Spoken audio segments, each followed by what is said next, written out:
ರೋಗಿ ಬಯಸಿದ್ದು ಹಾಲು, ವೈದ್ಯ ಬಂದದ್ದು ಅದನ್ನೇ ಹಾಲು ಅಂತಲೇ ಆಯಿತು.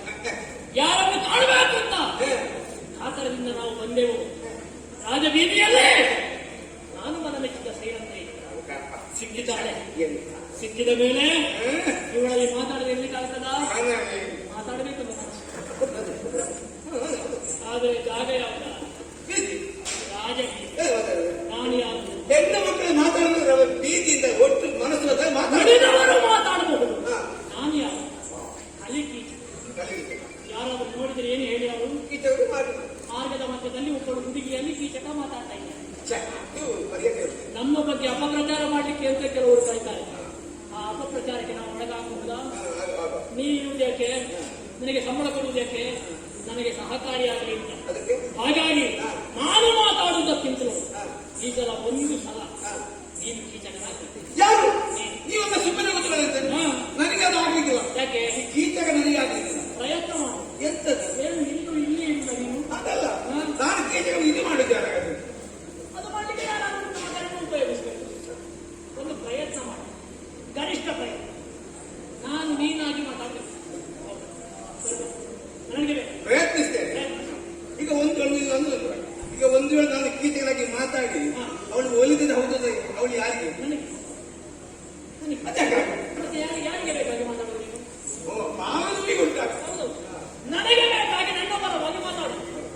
ಪ್ರಯತ್ನಿಸ್ತೇನೆ. ಶುಭವಾದ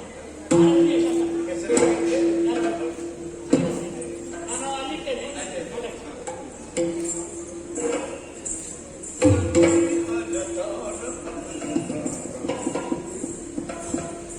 ಏನಂದ್ರಿ?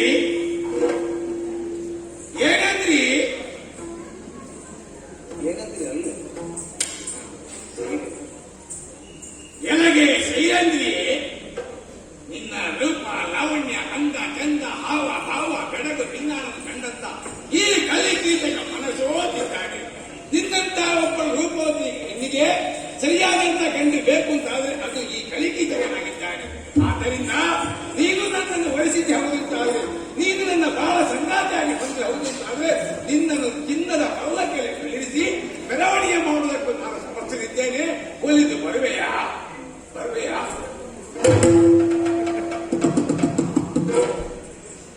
ತಮ್ಮ ನಿಮ್ಮ ಕಾಲೇಜ್ ಉಂಟು. ನಿಮ್ಮ ಕಾಲಿಗೆ ನಮೋ ನಮಃ. ಒಮ್ಮೆ ಒಲಿದು ನೀವು ಬರುವಿರೇ ಅಮ್ಮ?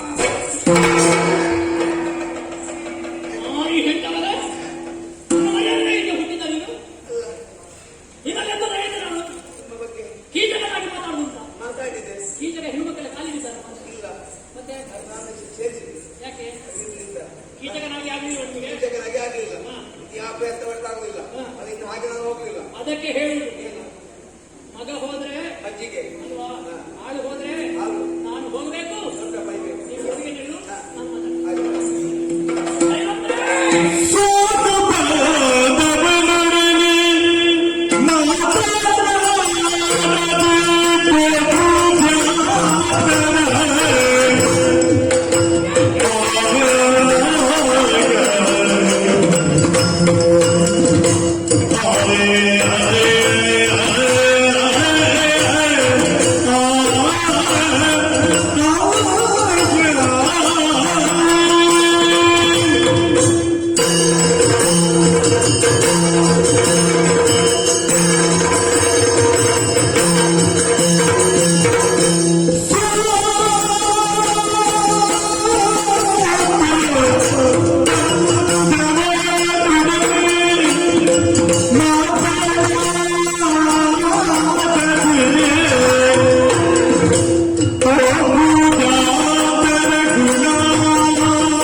ನಿನ್ನ ಸೌಂದರ್ಯಕ್ಕೆ ನಾನು ಮರಳಾಗಿ ಹೋದೆ.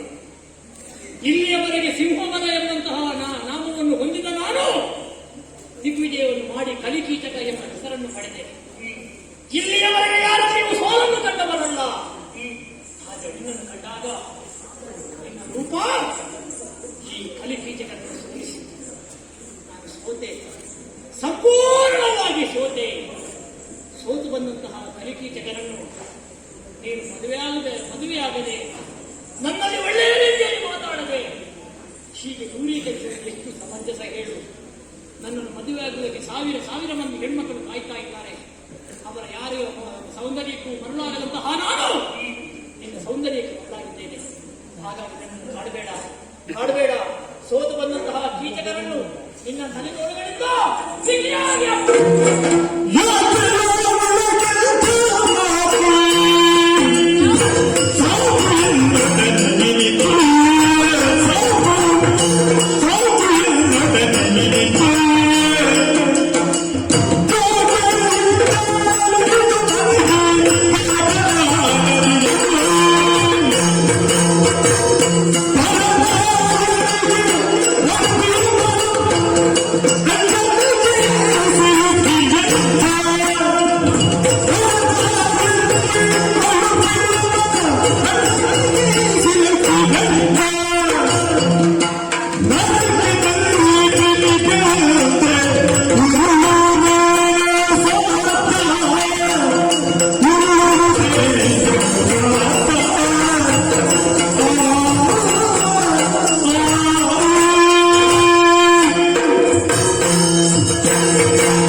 ನೀ ಚೇಷ್ಟೆಗಳನ್ನು ಮಾಡೋದಕ್ಕೆ ಪ್ರಾರಂಭಿಸಿದೆಯೋ ಅಲ್ಲಿಂದಲೇ ನಿನ್ನ ಕುರಿತಾಗಿ ನನಗೊಂದಿಷ್ಟು ತಾತ್ಸಾರವೇ ಉಕ್ಕುತ್ತಾವು. ಉಳಿದವರನ್ನು ಕಂಡಾಗ ಭಾವ ಬರಲಿಲ್ಲ ಸೈನಂದ್ರೆ ನಿನ್ನನ್ನು ಕಂಡಾಗ ಮಾತ್ರ ಒಬ್ಬ ಪರಾಕ್ರಮಿಯಾದಂತಹ ನಿನಗೆ ಇಂತಹ ಮಾತುಗಳೇನು? ಯಾಕೆನೋ ನಿನಗಿಂತ ಮಾತು ಹ್ಮ್. ಮಾತು ಮಿತವಾಗಿರಬೇಕು, ಹ್ಮ್. ಮಾತು ಮಧುರವಾಗಿರಬೇಕು, ಹ್ಮ್. ಮಾತು ಮೃದುವಾಗಿರಬೇಕು, ಹ್ಮ್. ಮಾತು ಮತ್ತೊಬ್ಬರ ಮನಸ್ಸನ್ನು ಅರಳಿಸುವಂತಿರಬೇಕೆ ಹೊರತು ಕೆರಳಿಸುವಂತಿರಕೂಡದು. ಕೆರಳಿಸುವ ಮಾತು ಆಡಿಲ್ಲ ನಾನು. ನಿನ್ನ ಮಾತು ಕಠೋರವಾಗುತ್ತಾ ಇದೆ, ಹ್ಮ್. ನಿನ್ನ ಮಾತು ಕಠಿಣವಾಗುತ್ತಾ ಇದೆ. ಹ್ಮ್. ನೋಡು, ನಾವು ಮದುವೆಯಾದ ಹೇಳು ಗಂಧರ್ವರು ಬಲಾನ್ವಿತರಾದಂತಹ ಪತಿಗಳು ನನಗಿದ್ದಾರೆ ಎನ್ನುವುದನ್ನು ನಿನ್ನ ಅಕ್ಕನಲ್ಲಿ ಮೊದಲೇ ತಿಳಿಸಿದ್ದೆ. ಪರನಾರಿಯು ನಾನು, ಹ್ಮ್. ಪರನಾರಿಯಲ್ಲಿ ಮತ್ತೊಬ್ಬರ ಹೆಂಡತಿರಲ್ಲಿ ಇಂತಹ ಮಾತುಗಳನ್ನು ಆಡಿದರೆ ಗಳಹುವುದು ಅಂತ ಅದಕ್ಕೆ ಹೆಸರು. ಬರಿದೇ ಮಾತುಗಳನ್ನು ಆಡಬೇಕು. ಈ ಮಾತುಗಳನ್ನಾಗಿ ಪರ ಹೆಣ್ಣು ಮಕ್ಕಳ ತಳ್ಳಿಗೆ ನೀವು ಹೋದೆ ಅಂತಾದರೆ ನಾಳೆಯ ದಿವಸ ಸತ್ತ ಬಳಿಕ ದಂಡಕನಾದಂತಹ ಯಮನು ನರಕದಲ್ಲಿ ಕ್ರಿಮಿಯಾಗಿ ಹೊರಳಿಸುತ್ತಾನೆ. ನಿನಗಂತ ದುರ್ಗತಿಯು ಸಾವು ಬೇಡ. ಹೋಗು ಮನೆಗೆ ಹೋಗು.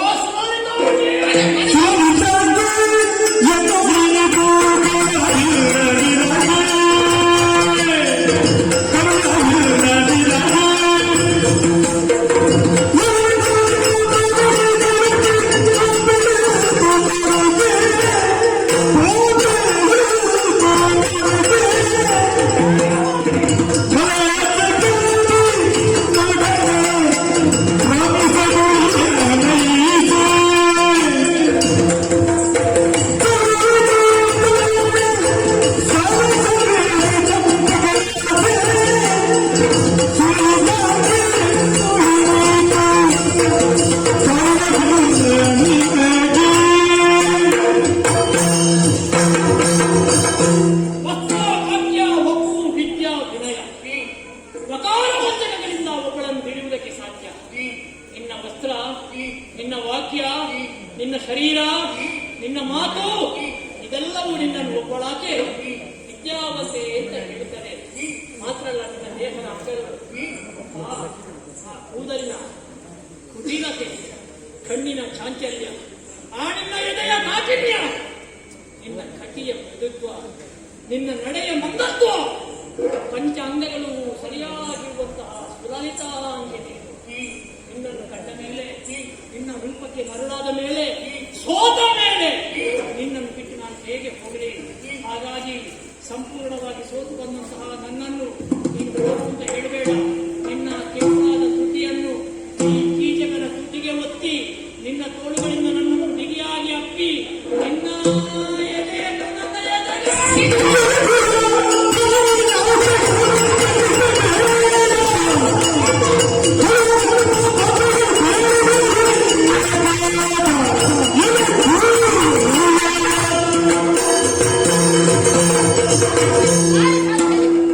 ಆದರೂ ಕೇಳಿದ ಕೂಡಲೇ ಮಾಡೋದಕ್ಕೆ ಮುಂದಾಗುತ್ತಾ ಇತ್ತು.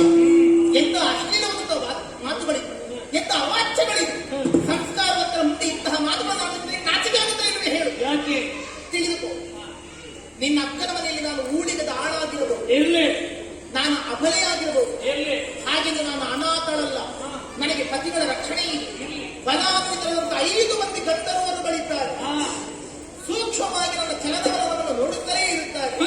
ನನಗೆಲ್ಲಿ ಆದರೂ ಅಪಾಯವಾಗುವ ಸ್ಥಿತಿ ಬಂದರೆ ಅವ್ಯಕ್ತವಾದವರು ವ್ಯಕ್ತರಾಗಿ ಬಂದು ನನ್ನ ರಕ್ಷಣೆಗೋಸ್ಕರವಾಗಿ ನಿನ್ನ ಪ್ರಾಣ